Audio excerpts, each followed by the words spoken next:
With spring's arrival also comes the increase in our chances of severe weather. I'm here now in the Weather Center hanging out with meteorologist Adam Sherwinski. Howdy. Howdy, Adam. How's it going? It's going all right. It's kind of that weird time of the year, isn't it, where weather's like one way and the next day it's another way. And yeah, we're kind of wrapping up, but not completely done with snow and ice. And we're not fully into severe weather season, though we do have our instances popping up here and there. So we're kind of in that little limbo zone of March. March is very fascinating because of that. We still have the severe weather, we still don't. And last week was Severe Weather Preparedness Week in Central Illinois.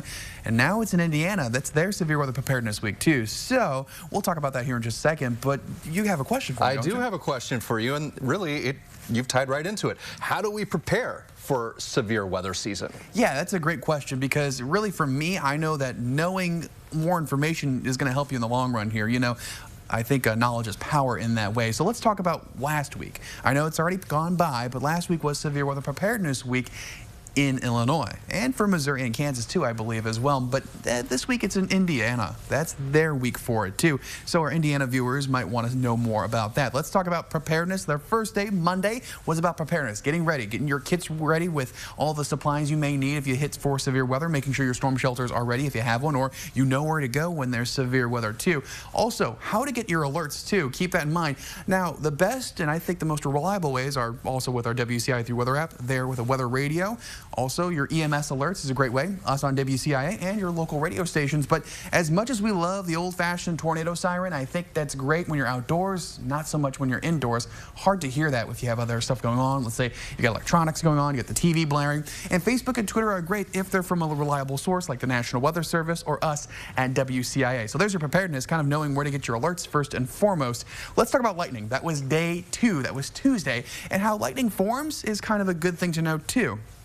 It's basically a transfer from electrons from the base of a cloud to over on the bottom there on the surface, more of a stepladder kind of deal, very similar to when you get static shock from that doorknob there during the winter season, the dry season. There's different types of lightning too. Keep that in mind when thunder roars. Get indoors, because there's all types of lightning, some rarer than others and some very common, like cloud to ground or cloud to ground with a positive charge, and even cloud to cloud. So again, that's kind of knowing a little bit more about the lightning can help you stay safer in the long run. Let's talk about tornado safety. That was Wednesday. We had the statewide tornado drill on Wednesday last week. Where's the best place to go during a tornado? Well, if you don't have a storm shelter or a basement, keep in mind the hallway right there, an interior away from windows, making sure you're away from windows and doors, and really staying in a good spot right there. Closet's a good spot, or stairways. Under the stairwell, it can be sometimes a good spot. Make sure you're staying away, again, from windows. That's the key thing, and you're in a very interior room. The outside rooms, not so much a good spot to be, or on the deck too. So again, keep as many walls around you as possible here. That's why the basement is one of the best spots, because you've got multiple walls for you. You've got a whole 360-degree of protection, also a storm shelter, a great opportunity for it as well. So keep that in mind. Tornado safety, best place to be, tornado shelter or a safe room or even a basement, pretty good as well. Just make sure you're really in a well-maintained building. Manufactured houses and being outside, those are really bad spots you don't want to be in. Hail sizes. Hey, hail's also part of severe weather too, and we get some different kinds. We get some that are a little pebble shaped and some that are a little bit bigger, closer towards a quarter size to ping pong to golf ball size. Once they get to quarter onward, that's when they start issuing the severe weather alerts there, the severe thunderstorm warnings, which you can get for 60-mile-an-hour winds. That was also a topic there for Thursday last week, as well as hail. And last one, we're going to talk about flooding, because everyone seems to forget about flooding and how dangerous it can be. Turn around, don't drown. It's actually one of the more overlooked aspects of severe weather. About $4 billion in damage annually.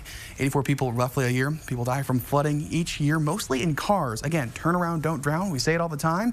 Make sure you're putting that into practice for this season. So, Ryan, I hope you're doing that as well. You're kind of keeping things in the back of your mind. When thunder roars, get indoors. That's a fantastic saying. I'm going to use that with my kids. But yeah, we've made a few trips to the basement, and over time with kids. I typically get the kids down there, and then I'm not the smartest when I go back up with the camera to try and film whatever's going on. So don't recommend that. But if you have a weather-related question in the future for Adam, there's a look at how you can submit those questions, and maybe he'll answer them next week. Thanks so much, Adam. Thank you.